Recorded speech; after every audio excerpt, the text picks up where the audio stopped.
కొంచెం అటు వెళ్ళిన సార్ అటు అటు ఫ్రెండ్స్ అందరూ అందరూ చెప్పేశారు. యాక్చువల్లీ నా పర్సనల్ లైఫ్లో చెప్పాలంటే మీ అందరికీ తెలిసిందే, ఒక స్టూడెంట్ ఎలా ఉండకూడదో నేను అలా ఉన్నాను స్కూల్లోని. బట్ యాక్చువల్గా నేను తర్వాత డిగ్రీ చేశాను, తర్వాత సిఏ కూడా చేశాను, నేను చార్టెడ్ అకౌంటెంట్ నేను. బట్ యాక్చువల్గా నేను ఇప్పుడు నాకు ఒక బాబు పేరేమో లోషనా జెన్నిఫర్, బాబు పేరేమో రియాన్ జెషి అనమాట. సో మా మిస్సెస్ చాలా డెడికేటెడ్గా పిల్లల్ని బాగా చూసుకుంటారు. కానీ ఇందాక భవానీ గారు చెప్పినట్టు మన ఎన్విరాన్మెంట్లో, మన ఈ విలేజ్ టైప్ ఎన్విరాన్మెంట్లో నేను అక్కడి నుంచి వెళ్ళాను. కానీ యాక్చువల్గా నేను ఒక సిఏ పాస్ అయిన స్టూడెంట్ ఎలా ఉంటాడో అలాగే నేను ఉండలేదు అనమాట. దానికి మెయిన్ రీజన్ ఏంటంటే, మన ఈ లో క్యాడర్ ఈ విలేజ్ ఎన్విరాన్మెంట్లో మన దగ్గర ఒక ఇన్ఫీరియారిటీ కాంప్లెక్స్ అనేది ఒకటి ఉంటుంది అనమాట. అంటే మనం ఒక బాక్స్లోనే ఉండిపోతాం, ఎప్పుడు అవుట్ ఆఫ్ ద బాక్స్ వెళ్ళాం. అంటే మనం ఏమనుకుంటారంటే, మన పిల్లల కంటే ఓహో సిటీలో చదువుకున్న వాళ్ళు అంటే వాళ్ళు కొంచెం బాగా టాలెంటెడ్ అయి ఉంటారు, వాళ్ళేమో తెలివైన వాళ్ళు అయి ఉంటారు, మనమేమో మీడియం నుంచి వెళ్ళాము, మనమేమో చిన్న స్కూల్ నుంచి వెళ్ళాము అని మన పిల్లలు అలా భావిస్తూ ఉంటారు.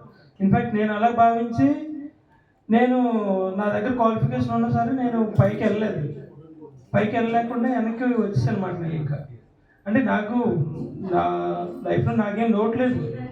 మనీ కావాలంటే మనీ ఉంది, ఎర్న్ చేసే కెపాసిటీ ఉంది, అది నాలెడ్జ్ ఉన్నది నా దగ్గర. కానీ నేను ఎందుకు పైకి వెళ్ళలేదంటే, ఒక లెవెల్ దాటిన తర్వాత నుంచి మనం ఈ ఇన్ఫీరియారిటీ కాంప్లెక్స్ వల్ల ముందుకు వెళ్ళలేకపోయామంట. నేను అంటే ఆ ల్యాడర్లో పైకి ఎదగలేకపోయింది. సో ఆ ప్రాబ్లం మన పిల్లల్లో రాకూడదు. మనం విలేజ్లో చదివినా సిటీలో చదివినా మన పిల్లలకి ఏం చెప్పాలంటే, నువ్వు ఎవరికి తక్కువ కాదు, నువ్వేం చేయాలనుకున్నదో నువ్వు చెయ్యి, నువ్వు ఎవరిని లెక్క చేయనవసరం లేదు. వాడెవడో నువ్వు సిటీలో చదివాడు, వాడెవడో పెద్ద స్కూల్లో చదివాడు, వాడు నీకన్నా ఎక్కువ అంటే ఏం ఉండకూడదు అసలు. మన పిల్లలు చదవాలనుకున్న చదివించాలి.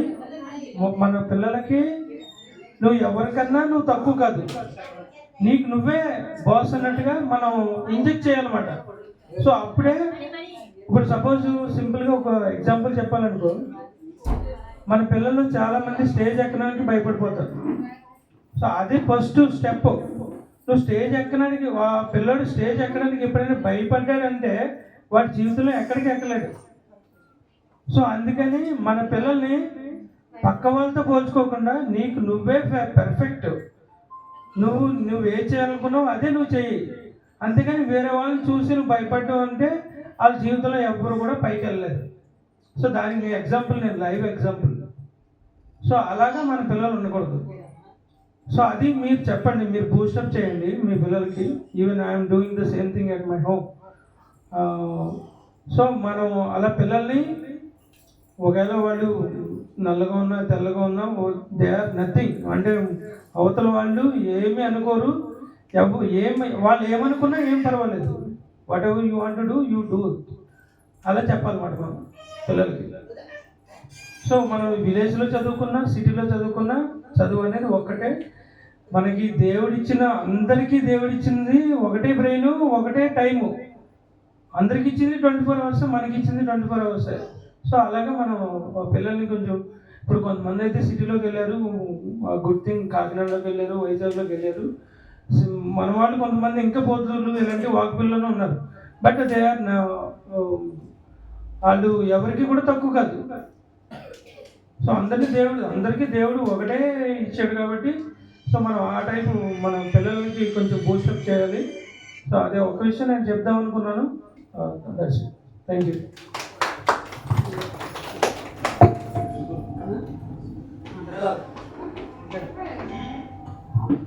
Hi friends. Very good. నాకు ఫస్ట్ బాబు, తర్వాత ఇద్దరు పాపలు పుట్టారు. అంటే నేను ఒకరినే పుట్టాను, మా అమ్మగారికి తమ్ముడు పుట్టాడు, కానీ చిన్నప్పుడే చనిపోయాడంట. కానీ నేను ఒక్కడనే అయిపోయాను. సిస్టర్స్ కానీ ఎవరు కానీ లేరు. కానీ ఆ లోటు అప్పుడప్పుడు కనిపిస్తుంటుంది ఫ్యామిలీ నెంబర్. కానీ మా పిన్ని గారు వాళ్ళు ఉంటారు, వాళ్ళ దగ్గరికి వెళ్ళి కాసేపు గడ ఉందామంటే కొంచెం డిఫరెంట్గా ఉంటుంది. కానీ భగవంతుడు దయ వల్ల నాకు బాబు పుట్టాడు. నేను అనుకున్నాను నాకు తోడు పుట్టాడు, తమ్ముడు పుట్టాడు అనుకున్నాను. తర్వాత పాప పుట్టింది. పుడితే మా అత్తయ్య గారు వాళ్ళు అన్నారు, ఇద్దరు పుట్టారు కదా చేసుకో, అలాగే ఇలాగే ఆపరేషన్ అన్నారు. తర్వాత నాకు మా అమ్మగారు అన్నారు, నేను ఇద్దరికి పుట్టారు, ఒక మిస్ అయ్యారు కదా ఉంచుకోరా అంటే ఉంచుకున్నాడు. మళ్ళీ పాప పుట్టింది నాకు. తన పేరు లక్కీ, అంటే అసలు పేరు దుర్గా వెంకటలక్ష్మి, కానీ లక్కీ పిలుచుకుంటాము. కానీ 15 years అయ్యింది. బాబు రిఫరాల్లో చదివాడు, మంచి టాపరు. కానీ పక్కనే నడుస్తుంటే బ్రదర్స్ అని అనుకునేవారు సీమాలంలో. కానీ లోటు ఏంటంటే బాబు చనిపోయాడు. లోటు ఏంటనేది తెలియలేదు.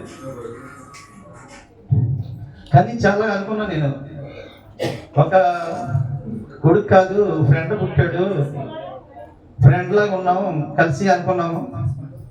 కానీ భగవంతుడు ఏం చేశానని తెలియదు, బాబుని నన్ను దూరం తీసుకెళ్ళిపోయాడు.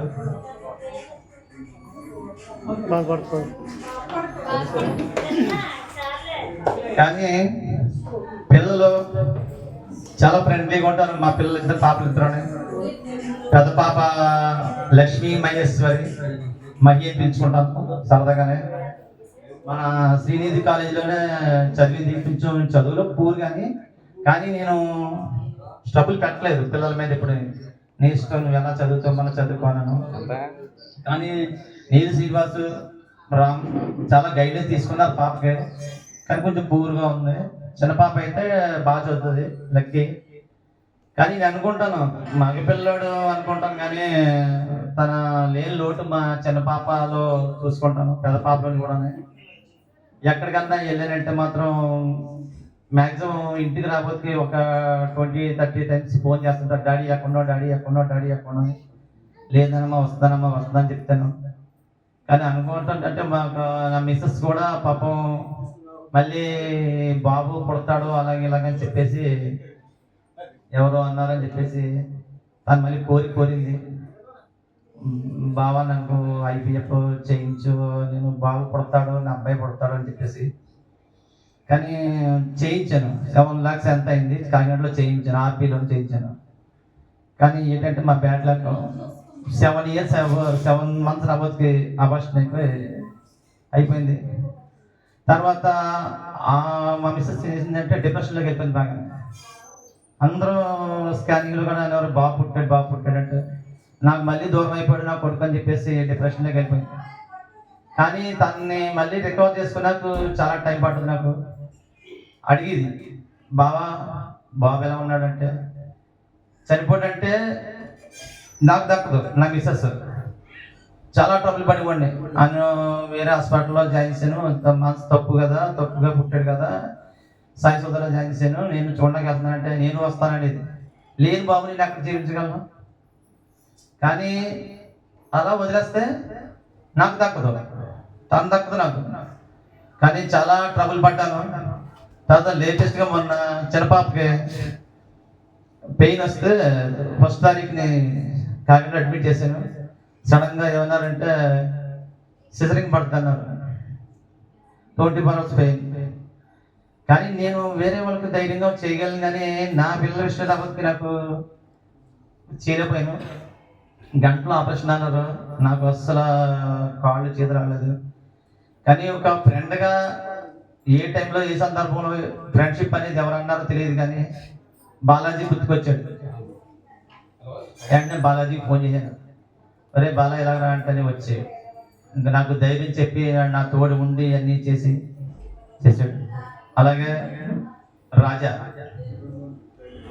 అందరూ నాకు 16 years నుంచి పరిచయం. కానీ రాజా అలా కాదు, 5 years నుంచి నాకు పరిచయం. మేమిద్దరం క్లాస్మేట్స్ 5 years నుంచి.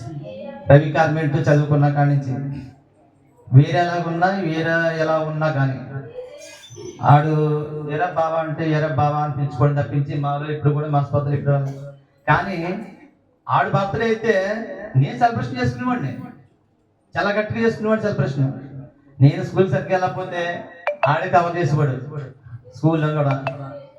అలాగా మామూలుగా ఛానల్ అలాగా గడుచుకుంటా కలుపుకుంటూ వచ్చాం. ఇప్పటికి కూడా కలిసే ఉంటాం. అలాగా ఎప్పుడన్నా కనిపిస్తే కనపడతాం. కానీ ఒకరు అన్నారులే, ఫ్రెండ్షిప్ నీకేముందిరా, ఫ్రెండ్షిప్ ఎందుకు చేస్తావు నువ్వు అంటే, సారీ ఆడిది వేరే కులము మంది వేరే కులము, నువ్వు ఆడితో కలిసి ఉండడం కరెక్ట్ కాదు అని చెప్పేసి మా వాళ్ళు అన్నారు. నేను అప్పుడెంత 7 years 8 ఉంటుంది అనుకుంటా. మా అమ్మగారితో చెప్పాను, అమ్మాయి ఇలాగ అంటున్నారమ్మా అని చెప్పేసి. అంటే ఆడేవాడు రా నువ్వు, నిన్న అన్నాకే వెళ్ళాను తీసుకువెళ్ళి అని చెప్పేసి అంటే నేను రాజుని తీసుకొచ్చాను. మా ఇద్దరిని కలిసి ఒకే మంచం మీద కూర్చోబెట్టి ఆడు చూస్తుండగా ఒకే బౌల్లో పెరిగాను కలిపి